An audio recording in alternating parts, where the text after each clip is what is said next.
बिस्मिल्लाहिर्रहमानिर्रहीम। अस्सलाम वालेकुम नाज़रीन। आज मैं आपको बनाना सिखा रही हूँ बारबेक्यू चिकन कोयला कढ़ाई। ये बहुत मज़े की बनती है। कोयले का इसको हम दम देंगे और उसमें ये बनेगी। झटपट सी रेसिपी है, बहुत सिंपल इंग्रेडिएंट से बनती है।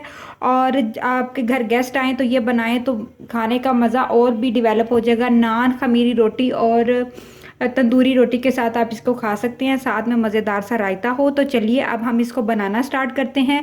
आप लोगों से गुजारिश है कि एक दफ़ा दरूद इब्राहिमी पढ़ के हज़रत मोहम्मद सल्लल्लाहु अलैहि वसल्लम को तोहफ़तन कर दें और इस दरूद की बरकत के साथ मेरे चैनल को सब्सक्राइब भी कर दें, बेल आइकन का बटन भी प्रेस कर दें ताकि मेरी हर आने वाली वीडियो आपको मिलती रहे।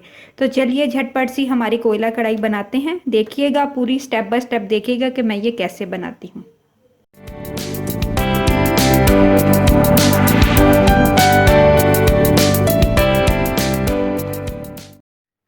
कोयला कढ़ाई के इंग्रेडिएंट्स आप नोट कर लीजिए। ½ kg मैंने चिकन लिया है। इसके साथ मेरे पास 2 टेबलस्पून अदरक लहसुन का पेस्ट है। 2 दरमियाने साइज़ के प्याज थे जिसको मैंने छोटा छोटा क्यूब्स में काट लिया है। बारीक सा आपने काटना है। 2 अदद मेरे पास टमाटर है, 1 अदद नींबू है और 4 छोटी छोटी हरी मिर्चें थी जिनको मैंने गोल गोल छोटा छोटा साइज़ में काट लिया। 1 अदद कोयला जिसे हम जला के धुआं करके हम इसको दम देंगे। ड्राई इंग्रेडिएंट्स में मेरे पास 4 गोल मिर्चें हैं। 1 टीस्पून मेरे पास दादड़ की हुई लाल मिर्च है।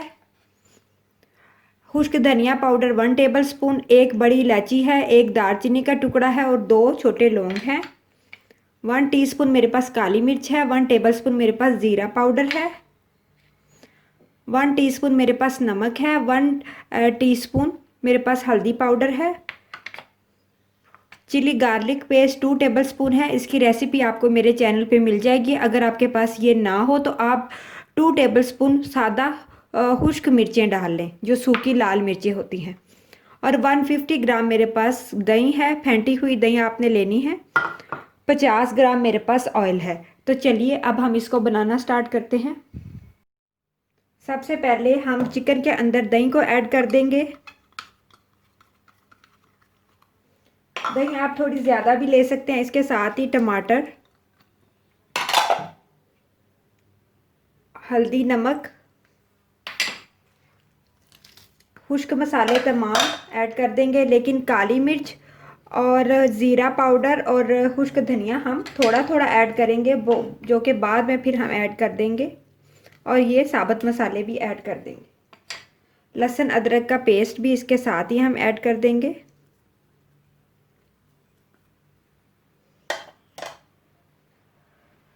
और लेमन जूस भी, ½ लेमन जूस हम अभी ऐड कर देंगे। बाद में अगर हमें लगा कि थोड़ा सा खटास ज़्यादा करनी है तो वो भी ऐड कर देंगे। अब इसको हम चिकन के ऊपर अच्छा सा मसाला इसका लगा देंगे और आधे घंटे के लिए चिकन को रेस्ट पे छोड़ देंगे ताकि दही और ये तमाम स्पाइसेस अच्छे से चिकन में जो है ना वो लग जाए।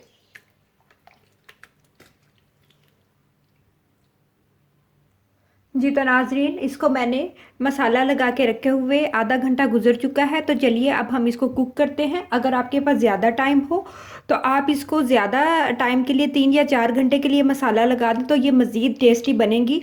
और अगर आपके पास टाइम ना हो, बिल्कुल ही झटपट सी बनानी हो, तो फिर आप थोड़ा सा पानी ज़्यादा डाल के चिकन को अच्छा सा गला लें और स्पाइसेस थोड़े से ज़्यादा कर लें। तो फिर ये अच्छा सा मसाला भी इसमें रच बच जाएगा और कढ़ाई जो है अंदर से भी सॉफ्ट हो जाएगी।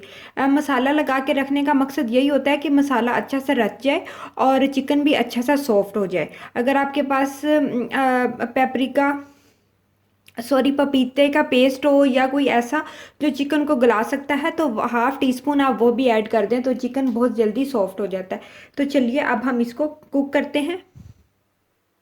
कढ़ाई को हम अच्छा सा गर्म कर लेंगे और इसके अंदर ऑयल को शामिल कर देंगे। 50 ग्राम मैं ऑयल ऐड कर रही हूँ।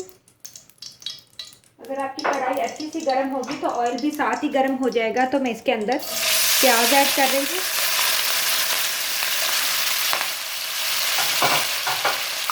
प्याज जब भी आप किसी भी चीज़ में डाला करें, अच्छे से प्याज़ों को ना आप वॉश कर लिया करें ताकि जो प्याज की स्पेसिफिक सी स्मेल होती है वो ख़त्म हो जाए। अब हम प्याज को इतना फ्राई करेंगे कि प्याज़ों का कलर हल्का सा चेंज हो जाए। बहुत ज़्यादा आपने डार्क ब्राउन नहीं करना। जी तो नाजरीन, आप देख सकते हैं कि हमारा प्याज अच्छे से लाइट गोल्डन कलर में फ्राई हो गया। अब इसके अंदर मैं चिली पेस्ट ऐड कर रही हूँ। आपके पास अगर ना हो तो आप खुश्क मिर्च भी डाल सकते हैं। ये बहुत अच्छा पेस्ट है, बहुत रवायती सालनों में और इस तरह के पाकिस्तानी खानों में ये बहुत अच्छा लगता है।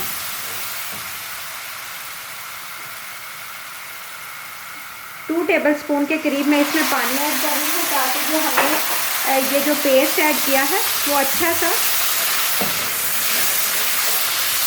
इसका मसाला भुनाई हो जाए। ये तो नाजरीन, मसाला हमारा अच्छा सा भुनाई हो गया। अब इसके अंदर मैं चिकन ऐड कर दूंगी जो मैंने मसाला लगा के रखा था, और आंच को बिल्कुल मैं मीडियम से लो कर दूंगी ताकि हल्की आंच पे ये पके। अच्छा सा मिक्स कर दूंगी।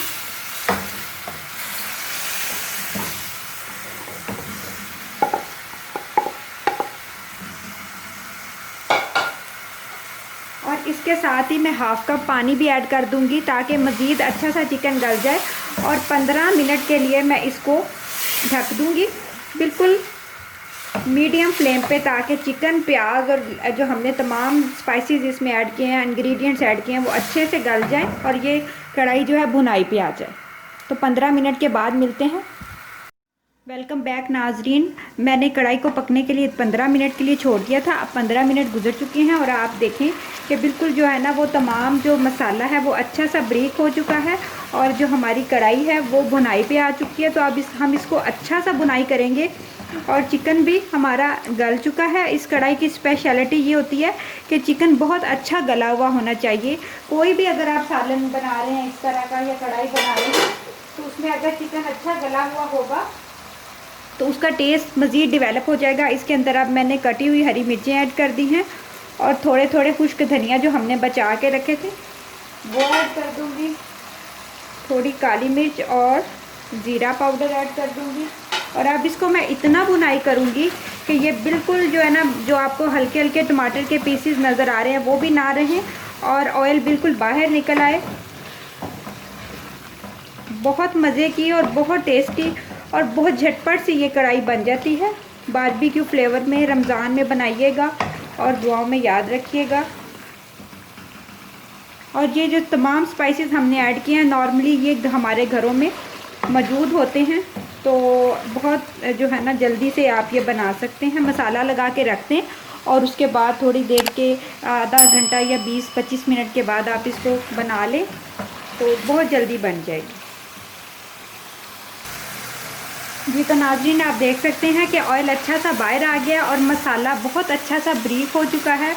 तो ये कढ़ाई हमारी बिल्कुल डन है। चिकन मैंने चेक कर लिया था, अच्छा सा गल चुका है। अगर आपको लगे कि स्पाइसी थोड़े से ज़्यादा करने हैं, क्योंकि बारबेक्यू कढ़ाइयों में नॉर्मली स्पाइसी थोड़े ज़्यादा होते हैं, हम लोग थोड़ा स्पाइस कम खाते हैं, तो आप बुनाई के टाइम पे थोड़ी सी ड्राई चिली जो होते हैं फ्लेक्स और थोड़ा नमक स्पाइसेस बढ़ा भी सकते हैं। वैसे कम स्पाइसी सेहत के लिए भी अच्छे होते हैं तो कम ही खाया करें। तो अब मैं इसको थोड़ा सा जो है ना पकाऊंगी मज़ीद ताकि ऑयल बिल्कुल बाहर निकल आए और फिर हम इसको कोयले से दम दे देंगे 2 मिनट के लिए ताकि इसमें कोयले की फ्रेश सी खुशबू आ जाए और इसको डिश आउट करते हैं। तो चलिए अब मैं इसको कोयले का दम देती हूँ। जी तो नाजरीन, मैंने दूसरे चूल्हे पे रख के कोयले को अच्छा सा गर्म कर लिया था और अब इसके ऊपर मैं थोड़ा सा ऑयल डालूंगी ताकि कोयले का अच्छा सा धुआं निकल जाए और इसको ढक दूंगी तकरीबन 2 मिनट के लिए ताकि इसमें कोयले की अच्छी सी खुशबू हो जाए। तो हम इसको डिश आउट करते हैं। ये तो नाजरीन, मज़ेदार सी हमारी चिकन बारबेक्यू कोयला कढ़ाई रेडी है। कोयले से मैंने इसको बारबेक्यू कर दिया है। इस रेसिपी को घर में ज़रूर ट्राई कीजिएगा, बहुत मज़े की बनती है। अपना बहुत सारा ख्याल रखें, मुझे दुआओं में याद रखें। उठते बैठते दरूद इब्राहिमी पढ़ते रहा करें। अल्लाह ताला की आप पे रहमतें हों, क्योंकि ये ऐसा दरूद है जिसको नबी करीम सल्लल्लाहु अलैहि वसल्लम पे नाजिल किया गया है और उनको तोहफ़ा दिया गया है। और ये तमाम फरिश्ते और अल्लाह ताला ख़ुद उनको तोहफे के तौर पर पढ़ के उनको ये देते हैं। तो आपने ये ज़्यादा से ज़्यादा पढ़ना है। मुझे दुआओं में याद रखें। अपना बहुत सारा ख्याल रखें। अल्लाह हाफिज़।